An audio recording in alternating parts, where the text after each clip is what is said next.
यदि आप भी है एक भावुक व्यक्ति, यदि आप भी है एक देशभक्त, तो आप इस वीर योद्धा की चिट्ठी पढ़कर अपने आप को रोने से रोक नहीं पाएंगे। शहीद दिवस आने वाला है, मुझे फिर याद किया जाएगा।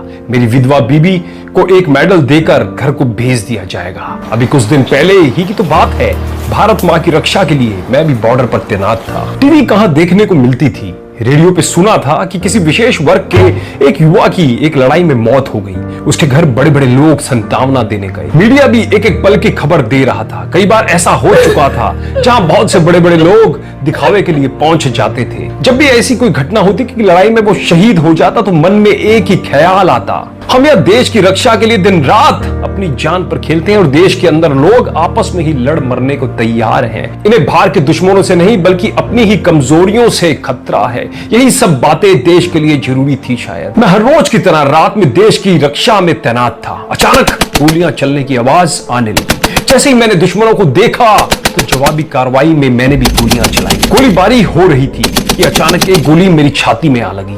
मैंने हिम्मत ना हारते हुए जवाब देना जारी रखा। मेरे साथी भी मेरे साथ दुश्मन से लोहा ले रहे थे। धीरे धीरे मेरी हिम्मत जवाब देने लगी। मेरी हिम्मत जवाब दे रही थी।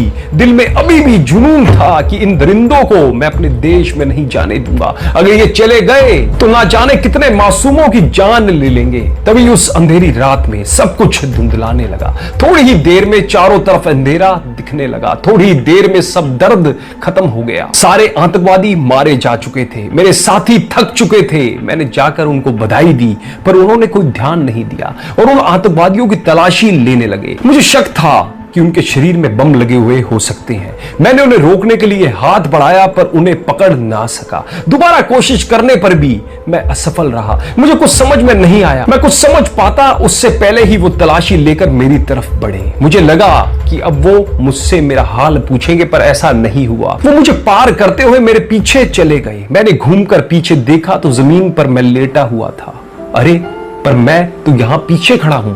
मुझे समझ नहीं आ रहा था कि मेरे दो हिस्से कैसे हुए। मैं यहां भी खड़ा था और उधर वो लोग मुझे उठाने की कोशिश कर रहे थे। तब मुझे एहसास हुआ कि मैं देश की सेवा करते करते प्राण त्याग शहीद हो चुका था। मुझे गर्व था इस बात पर, मेरे दादाजी की तरह मेरे प्राण भी देश की सेवा में समर्पित हुए। मैंने अपने परिवार के बारे में ना सोचते हुए देश के उन परिवारों के बारे में सोचा जो देश में हमारे भरोसे खुद को सुरक्षित महसूस करते हैं। थोड़ी देर में मेरे शरीर को टटोलने के बाद मेरे दोस्तों को जब एहसास हुआ कि मैं उनके बीच नहीं रहा तो उनके आंखों में भी आंसू आ गए। वो मुझे उठाकर कैंप में ले आए।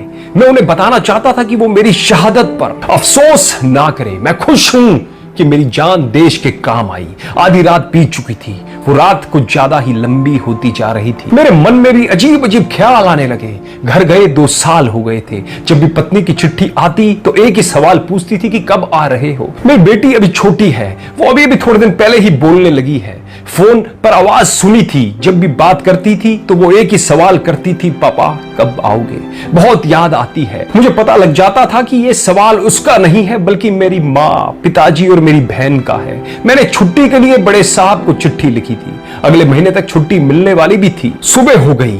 मेरे शरीर को तिरंगे से ढककर कुछ साथी मेरे घर के लिए चल पड़े। मैं सोच रहा था कि ना जाने मेरे बारे में जानकर क्या हाल होगा मेरे घर वालों का। इसी तरह सोचते सोचते घर पहुंच गए। देखा कि घर के बरामदे में मेरी बेटी एक गुड़िया के साथ खेल रही थी। कितनी प्यारी लग रही थी। एक जवान ने जाकर मेरी बेटी से पूछा, बेटा घर में कोई है? उसने बोला, दादी जी मंदिर गई है। दादाजी अंदर अखबार पढ़ रहे हैं और माँ सफाई कर रही है। बिना सांस लिए मीठी सी आवाज में एक ही बार में वो सब कुछ भूल गई। मैं एक बार उसे गले लगाना चाहता था। तभी मेरे पिताजी बाहर आए तो मेरे साथियों ने उन्हें मेरे शहीद होने की खबर सुनाई। ये खबर सुनकर तो उनके आंखों से आंसू निकल आए। पीछे से मेरी पत्नी आई और पिताजी से पूछने लगी, क्या हुआ पिताजी, ये लोग क्यों आए हैं? वो नहीं आए क्या? बोलिए ना पिताजी, आप चुप क्यों हैं? बेटा तुम्हारा सुहाग अब इस दुनिया में नहीं रहा। वो देश की सेवा करते करते शहीद हो गया। इतना सुनकर तो जैसे उसके शरीर में जान ही नहीं रह गई। एकदम से वो जमीन पर गिर गई। तभी कुछ गिरने की आवाज आई। पिताजी ने पीछे घूमकर देखा तो मंदिर से आई माँ के हाथ से पूजा की थाली गिर गई थी। चारों तरफ मातम का माहौल छा गया था। धीरे धीरे पूरे गांव में मेरे शहीद होने की खबर फैल गई। आसपास के गांव से भी लोग मेरे परिवार को संतावना देने आए थे। मैं इस इंतजार में था कि शायद अब अब कोई बड़ा आदमी भी मेरे परिवार को संतावना देने आएगा, मगर मेरे पंचतत्व में विलीन होने तक कोई नहीं आया। कई दिन बीत गए पर कोई नहीं आया। घर में सब ठीक चल रहा था कि अचानक एक दिन चिट्ठी आई जिसमें मेरी पत्नी को मेरे शहीद होने पर मेडल देने के लिए दिल्ली बुलाया गया था। यह पढ़कर कई दिनों से रुके हुए आंसू फिर बाहर आने लगे। यह है हमारा देश जहां पे एक सैनिक की शहीदी पर कोई शोक संदेश भी देना जरूरी नहीं समझता। मुझे अफसोस इस बात का नहीं है कि मेरी शहीदी पर कोई आया नहीं, मुझे तो खुशी है इस बात की कि मेरी शहादत की आग किसी बड़े आदमी की रोटियां पकाने में काम नहीं आई। देश के बॉर्डर पर तो हम देश की रक्षा कर रहे हैं, अब जरूरत है तो एक ऐसे फौज की जो देश को सही ढंग से चला सके, जो भारत को जात पात के भेदभाव से दूर कर सके, धर्म और जात पात के नाम पर अब और कोई मौत ना हो और एक देश को एक मजबूत आधार दे सके। यह सब करने की ताकत देश की युवा पीढ़ी ही रखते हैं। ध्यान दीजिए, युवा पीढ़ी ही रखते हैं। जिस दिन ऐसा हुआ उसी दिन मुझे सच्ची श्रद्धांजलि मिलेगी और मुझे अपना सम्मान भी मिलेगा। दोस्तों, आपको ये कहानी शहीद एक सैनिक की अनकही कहानी कैसी लगी? अपने विचार हमें कमेंट बॉक्स में जरूर बताइएगा। और सच कहता हूं, इस कहानी को सुनते सुनते यदि आपका मन भी भर आया हो, आपकी आंखों में से भी आंसू आ गए हों, तो आप भी एक सच्चे राष्ट्रभक्त हैं। कहानी अच्छी लगी हो तो इसे ज्यादा से ज्यादा चारों तरफ फैलाइए, अपने फेसबुक वॉल पे शेयर कीजिए, अपने सभी व्हाट्सएप ग्रुप पे शेयर कीजिए, ज्यादा से ज्यादा इस वीडियो को शेयर कीजिए जिनसे लोगों को भी पता लग सके कि देश में जो शहीद होते हैं उनके भी भाव क्या होते हैं। धन्यवाद।